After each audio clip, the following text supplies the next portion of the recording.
Closed captioning of this program is made possible by the Fireman's Fund Foundation. President Obama's approval rating in California takes a dive in one poll, but another finds him well ahead of all Republican contenders. Some Republican presidential candidates will make a swing through the state for the party's convention in Los Angeles this weekend. Investigation into Fremont-based Solendra deepened speculation over why the failed solar panel company continued to receive federal funding before suddenly closing last month. A conversation with Secretary of Transportation Ray LaHood about jobs and high-speed rail in California. Plus, actress Rita Moreno brings her own story to the stage at Berkeley Rep in Life Without Makeup. Coming up next.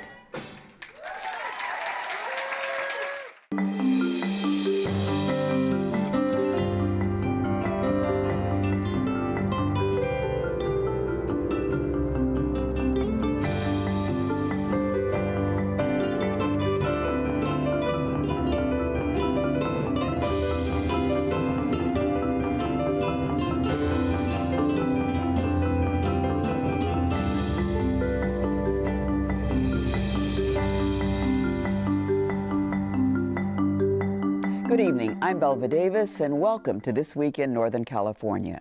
Joining me first on our news panel are David Baker, San Francisco Chronicle energy reporter, and Josh Richmond, Oakland Tribune legal and political affairs reporter.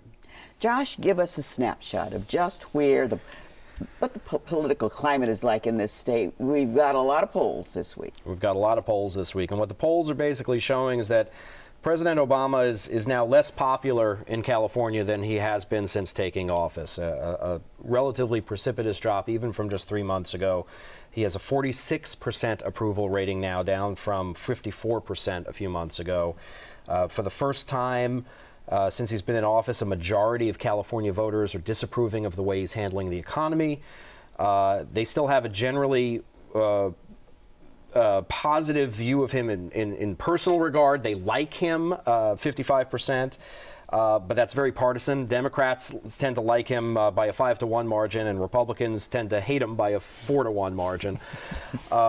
The interesting thing about these polls, though, is that it appears that as much as people dislike the president, they seem to dislike everybody else much more.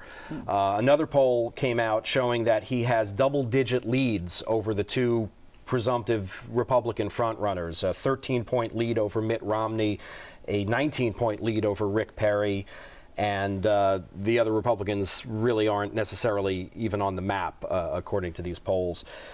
Slightly more than 1 in 5 of Republicans in this state are self-identifying as Tea Party people, and Republicans who are identifying as Tea Party people are very happy with the array of candidates that they've got to choose from in the GOP primary so far. The rest of the Republicans not so happy with their choices, and I think that's what's really driving a lot of these numbers. People hate Congress like never before, literally. In the 20 years that the field poll has been keeping track of this, they've never seen an approval rating of only 9% for Congress. But again, this is not necessarily good news for Republicans. When you break that down into approval of Democrats versus Republicans in Congress, 30% of Californians approve of Democrats, only 19% approve of the Republicans in Congress. So there's a lot of work to be done on both sides of the aisle here. Is it having an effect on any particular candidates that are within our area here? Absolutely. Well, so these polls also had numbers for Barbara Boxer, who just won election last year, but more importantly for Dianne Feinstein, whose term is up next year. Both the senators are at record lows approval ratings. Feinstein's is down to 41% at this point, which would seem very, very bad, except for the fact that she is generally seen as one of the Democratic Party's most popular figures in California, one of the most formidable fundraisers. There's some question about the security of her campaign finances right now. She was one of the apparent victims of this campaign treasurer scandal that's still unfolding. So there's some question of whether her money is actually there. Can you say a little bit more about that? Are there others affected? There are others affected. There, Susan Davis, a congresswoman from downstate. It appears State Senator Ted Lieu may have had some money disappear but then reappear. This is all related to Kindy Durkee, who's a California accountant that worked on countless campaigns in this state over the last couple of decades, who is now accused, is facing criminal charges on charges of embezzling millions of dollars from these candidates. So it's pretty sticky. So we have not got a lot of good news for elected officials coming out. Not all that good news for elected officials. Yeah. Well, then let's talk about the Republicans and their convention, which is this weekend. So, these poll numbers preface the Republicans gathering in Los Angeles for their state convention. Michelle Bachmann, presidential candidate who was actually here in the Bay Area yesterday for some fundraisers, will be speaking at the convention, as will Ron Paul. Mitt Romney and Rick Perry, the so-called heavy hitters of the GOP primary, are not on the schedule. But when I talked to GOP Chairman Tom Del Beccaro yesterday, he played it very coy. He said, "You never know who's going to show up and speak at the convention until the convention's over." And I think that's probably good advice. Mitt Romney is here in California at the moment doing fundraisers, so you never know if he might pop by. But the Republicans, these poll numbers, I think, show that the Republicans have quite a task ahead of them. They have to move mountains. And those mountains are the Sierra Nevada, because that's where the Republican wave of last year's election broke. We had a Democratic sweep in California, even as Republicans made gains almost everywhere else. And they need to figure out how to get that wave that they think is coming next year to extend to California. Well, we have to move to you, David, about another a story that it started and just seems to be growing. And it's all about this solar panel company, Solenda. Why is that story so important, and why is it growing in importance in coverage? Well, it's got symbolic value to a lot of people in different ways. I mean, this company was the very first green tech company to get a big stimulus loan, a very large one. It was up to $535 million they were allowed to access. This was a loan program that was created under Bush that had been sitting there basically for a couple of years with nothing happening with it. And when Obama came into the office of president, he made that part of his stimulus package, pumped some more money into it, and these guys were the first ones out of the gate. So to see them go through this pretty spectacular flame out that they did the end of last month, start of this one, that has a lot of symbolism. And the Republicans in Congress are seizing on that as a way to say both that the stimulus didn't work and that the whole promise of green jobs is just a mirage. It seems like there's an assumption out there that the company's bankruptcy means that all of that money that was guaranteed by the federal government is going to be gone. But that's not necessarily so yet, right? I mean, there's still technology to be sold, assets to be liquidated. Is there any chance of recovering any of that money? Any of it is, that's the operative word. No, it's, they're in bankruptcy proceedings now. They're trying to sell the company. Now, you sort of assume when a company very abruptly closes down its factory and fires everybody and goes into bankruptcy protection, you kind of assume that they were looking for a buyer to begin with and didn't find one. They're very publicly looking for a buyer now. I don't know that one is going to be out there, because the problem that they ran into, the big problem, is they had a very specialized, very innovative kind of solar cell that nobody else in the world made. No one else had anything like it. It was a tube-shaped solar cell that looked sort of like a fluorescent light tube painted black. Had some really good advantages over the standard flat kind, but these new factories that were heavily subsidized in China by the Chinese government with very low interest loans, in some cases we hear basically free loans and free land, they're able to churn out the more standard kind at a really cheap price. So suddenly this innovative product is too expensive for the marketplace. And if you're another solar company out there, do you want to buy this highly specialized factory that was designed just to make this one product that you probably don't want to sell? That's, that bodes ill for buying the company and for us getting our money back. Why is the FBI involved in this and investigating it? Well, in typical fashion, the FBI will not say. It's the FBI and the Office of Inspector General from the Department of Energy. That to us suggests that essentially they're looking at the loan Possibly they're looking to see whether or not the people in the company knew that their financial situation was worse than what they were telling the government. However, from what we've learned over the last week or so from these congressional hearings into what happened, the company knew that it was facing bankruptcy as early as last fall, last December, and the Department of Energy knew that too. And they took a lot of steps trying to keep these guys from tumbling into bankruptcy, and it didn't work. So its future then is totally up in the air unless this investigation turns up something more than what is known at the moment. Is that basically the investigation? It's going to keep going for a while. There's going to be another hearing on Wednesday where the company's CEO testifies in front of this congressional hearing. But at the same time, in terms of the taxpayers, what we really also have to pay attention to is the bankruptcy proceedings and see whether someone wants to buy this, whether someone wants to buy the factory, and whether we're going to get any of that money back. Thank you, David. Several presidential cabinet members are in town for the Asia-Pacific Economic Cooperation meeting. In her speech today, Secretary of State Hillary Clinton said for the first time in its history, the 21-nation organization was committing itself to improving economic opportunities for women. We will adopt a declaration for the first time in APEC's history that will affirm this organization's and each member economy's commitment to improving women's access to capital and markets.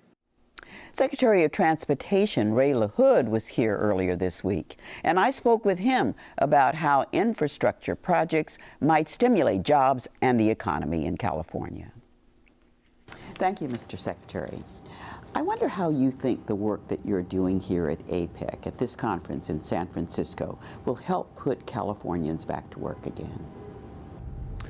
Well, having all of these ministers here to see this wonderful city and what's going on in this state, and to hear yesterday from the governor what his priorities are for the environment, for the economy, for putting people to work, I think is an exchange that can only help lead to an awareness of what other countries are doing, and an opportunity to maybe replicate some of these programs, some of these ideas, some of these opportunities.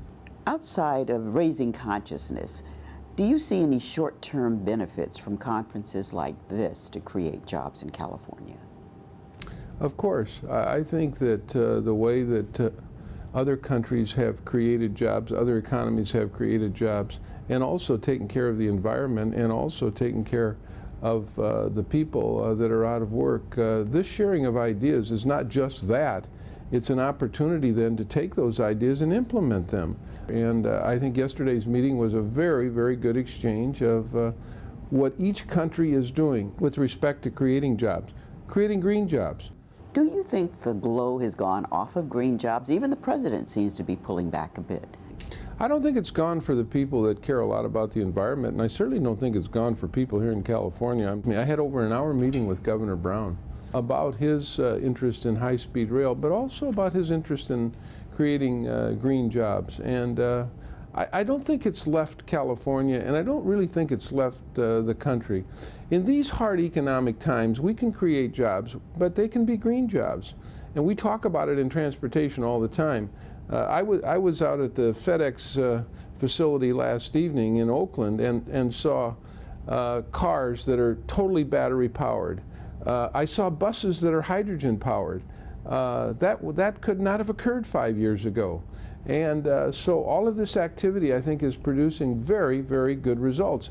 The president's bill, his jobs bill, has a lot under your department. You mentioned high-speed rail. What are the obstacles to getting funding for high-speed rail? Well, the first time in the history of the country, the president has invested more than $10 billion in high-speed rail. That's 10 billion times more than's ever been invested in high-speed rail in America. And the lion's share of it, the majority of it, is invested right here in California. 25 years from now, California will have the kind of trains that really will be high-speed. They'll get up to 200 miles an hour. Thousands of Californians will have an option that they don't currently have today. And it will also create green jobs for the cars that will be manufactured, for the trains that will be manufactured, for the infrastructure that will be manufactured. These are all green jobs. These are all clean burning trains, and the connectivity for California will be enormous, and the ability really of people to have an alternative to their automobile, which I think people in California are really looking for. But the first thing that those trains need, or the tracks and whatever else it takes to get them running, do you think the president's jobs bill that he's asking Congress to pass will contain money for high-speed rail? The American Jobs Act contains more than $4 billion because the president put it in his bill that was delivered to Capitol Hill this week.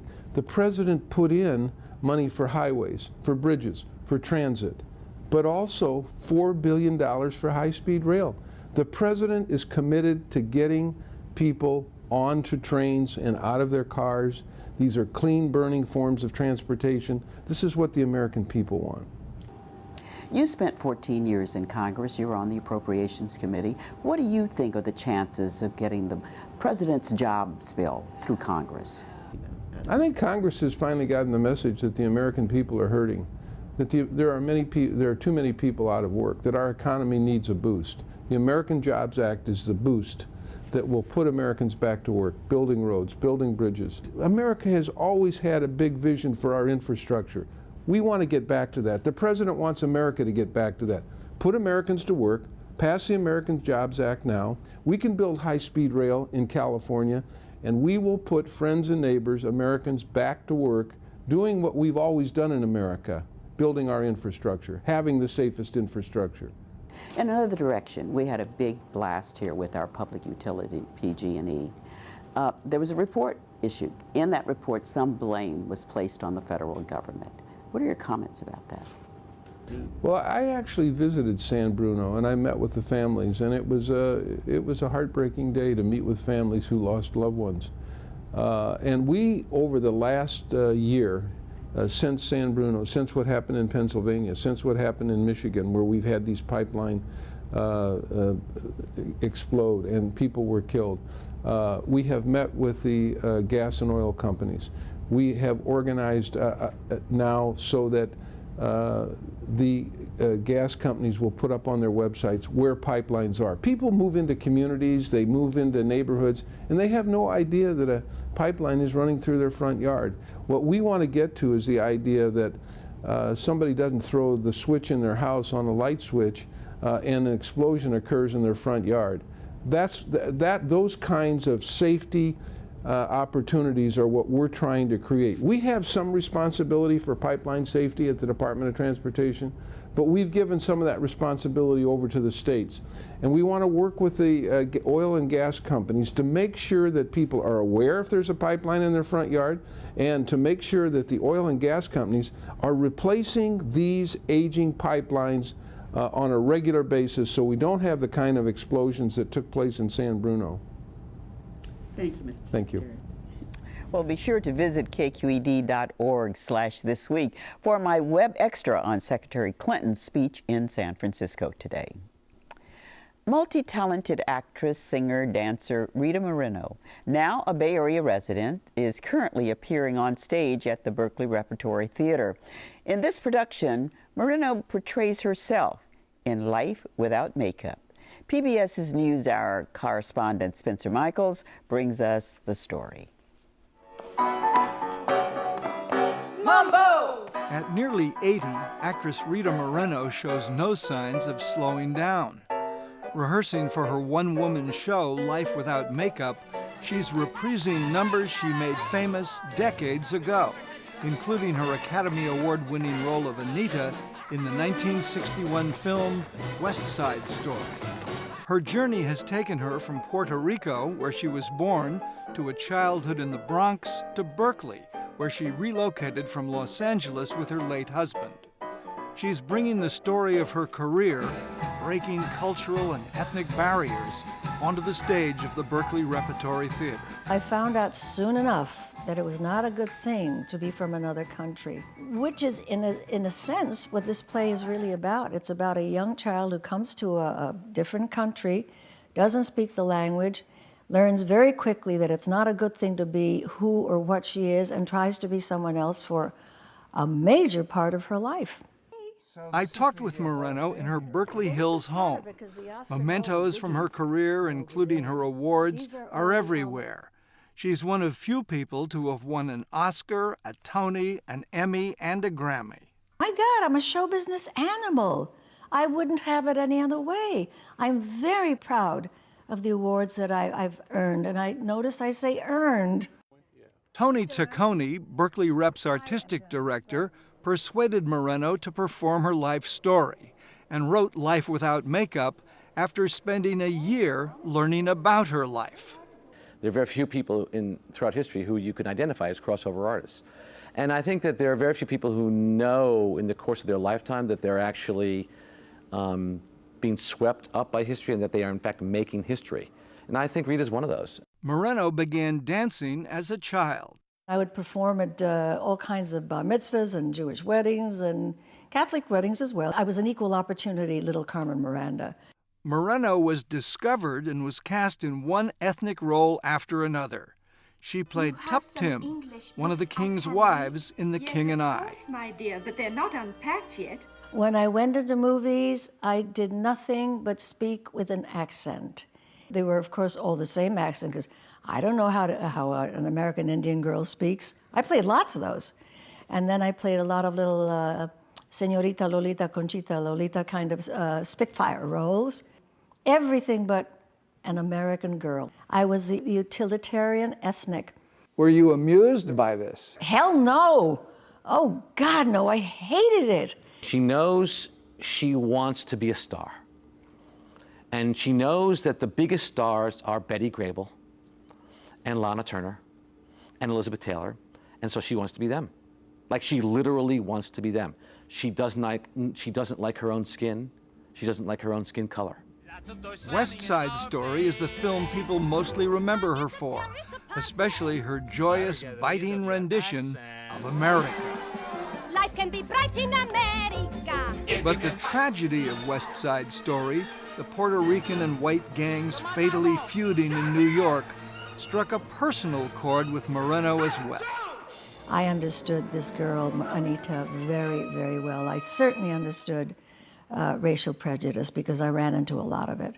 I got called some really mean names in my life as a child, just for being this cute little Puerto Rican girl. I mean things like spick and garlic mouth, pierced ear, terrible names based on nothing other than my nationality.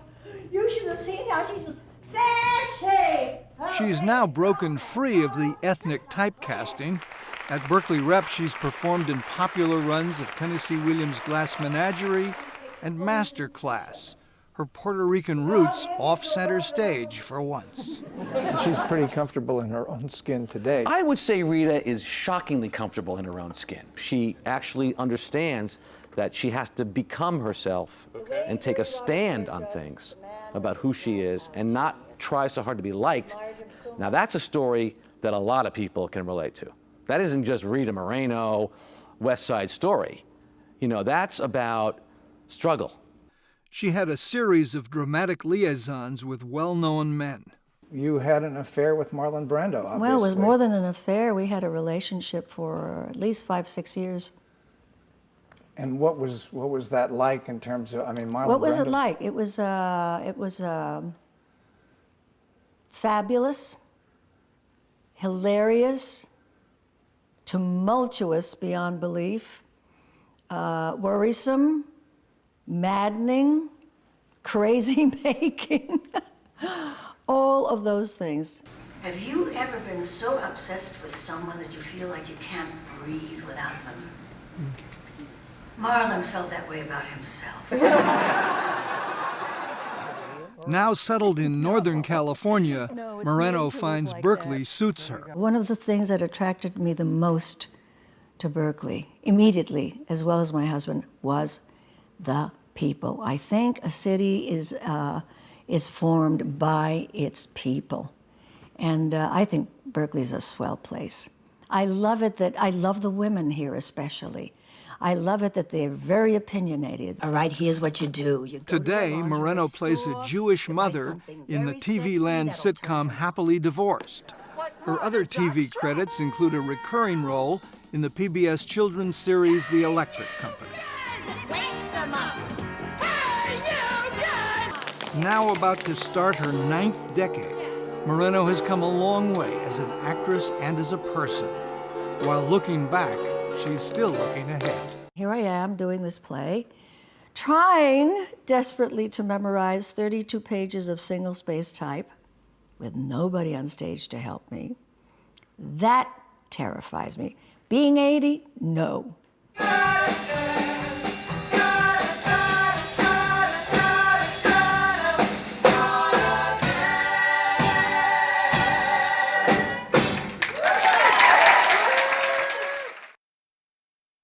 Life Without Makeup is at Berkeley Rep through October 30th. And West Side Story is celebrating its 50-year anniversary. Well, that's all for us for tonight. We thank you for being with us, as well as you for joining us for this program. I'm Belva Davis. Good night.